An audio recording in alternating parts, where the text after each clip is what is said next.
resimlerine şarkı dinle.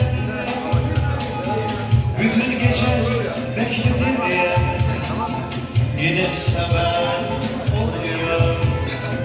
Belki sen gelirsin diye ışıklar söndürmedi. Yeni doğan sabah maşallah hazinem oluyor maşallah. İçimde fırtınayı deşir, mektupları aldım seçip karanfil kokladım senin için.